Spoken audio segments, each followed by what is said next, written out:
Selamat pagi Pak Krik, saya Bonaventura Santonika dari kelas 1A dengan NIM 25834. Di sini saya akan men-sharingkan bagaimana metode yang baik untuk mendampingi iman pada usia anak-anak sampai dengan usia remaja. Maka dari itu, izinkan saya men-sharingkan metode ini.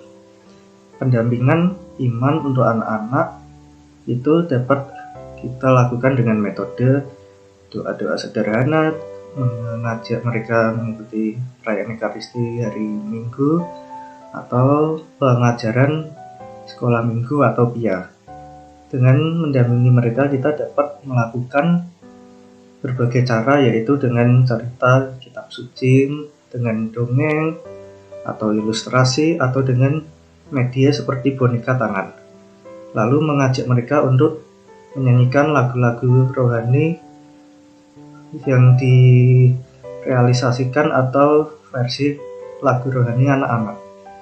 Lalu dapat mengadakan kegiatan yang menyenangkan di kegiatan PIA tersebut.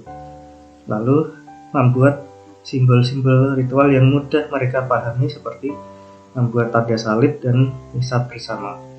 Lalu kita bisa mengetahui karakter anak-anak tersebut, karena anak-anak pasti mereka akan belajar meniru, merasakan, dan mengalami langsung.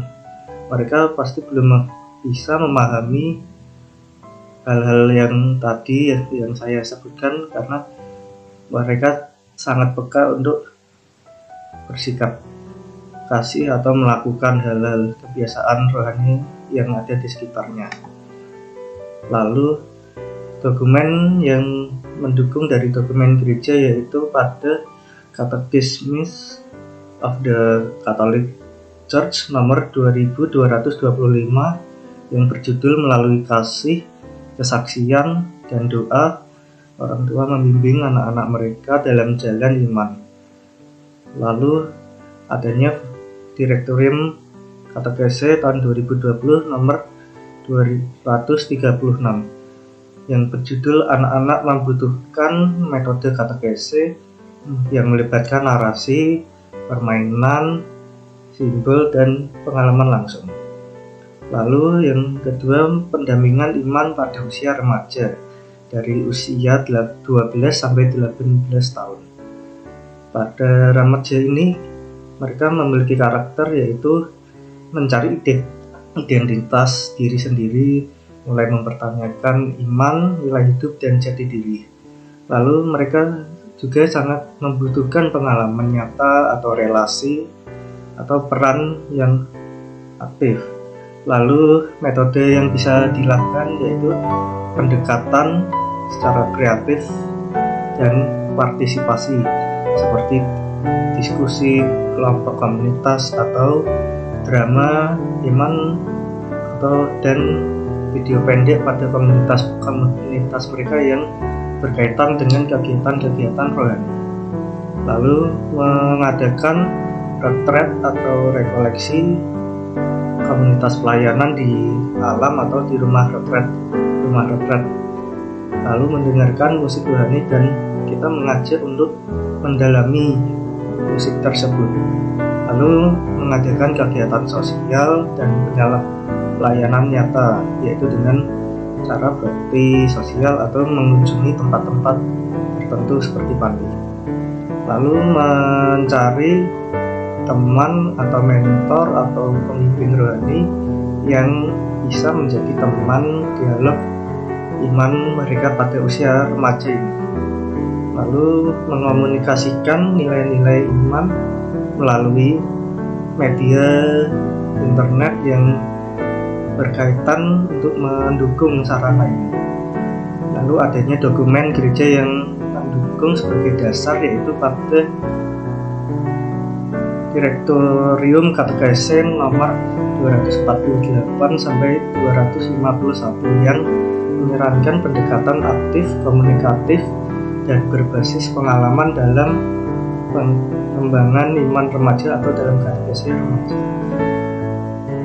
Dan di dua poin ini saya men-sharingkan atau menyimpulkan bahwa pada usia iman dan pada pendalaman iman pada usia remaja atau anak-anak, kita pasti harus mendekati atau melakukan pendekatan kepada mereka agar mereka semakin mudah memahami apa yang ingin kita sampaikan mengenai pendalaman iman tersebut. Lalu adanya peran komunitas atau keluarga yang mendampingi, karena gereja dan komunitas ini dapat menyelenggarakan komunitas-komunitas seperti sekolah minggu atau persekutuan atau kelompok doa seperti Legio Maria, atau mengikuti sakramen inisiasi dan melibatkan mereka dalam kegiatan pelayanan di gereja. Lalu adanya dokumen gereja yang mendukung dalam hal ini, yaitu untuk mendukung dasar teori pendampingan yang ketiga ini, yaitu pada Lumen Gentium nomor 11. Keluarga Kristen disebut sebagai gereja rumah tangga atau rumah kecil. Lalu Direktorium Katekese nomor 226, orang tua memiliki tanggung jawab utama dan pertama dalam pendidikan iman. Dalam mendampingi pertumbuhan iman anak-anak dan remaja, tidak ada yang namanya seperti metode tunggal atau metode pribadi, karena semua metode itu memiliki pusat pada kehadiran kasih Allah yang otentik, keterlibatan aktif dalam hidup sehari-hari, lalu tentu saja kerjasama antara keluarga, gereja, dan komunitas. Seperti yang telah tertulis pada Direktorium Katekese, iman bukan hanya sesuatu yang diajarkan, tetapi diteruskan atau diwariskan melalui kesaksian hidup dan aktivitas yang nyata. Selain itu, saya menangkap bahwa iman itu sifatnya terus berlanjut sampai selama kita hidup. Jika iman ini tidak kita kembangkan, maka akan sulit bagi kita untuk melakukan kegiatan-kegiatan pendampingan atau pelayanan yang lain. Terima kasih Pak Fred, supaya tugas ini dapat meningkatkan juga iman saya dan teman-teman untuk melayani dan berpartisipasi di kegiatan-kegiatan gereja. Terima kasih.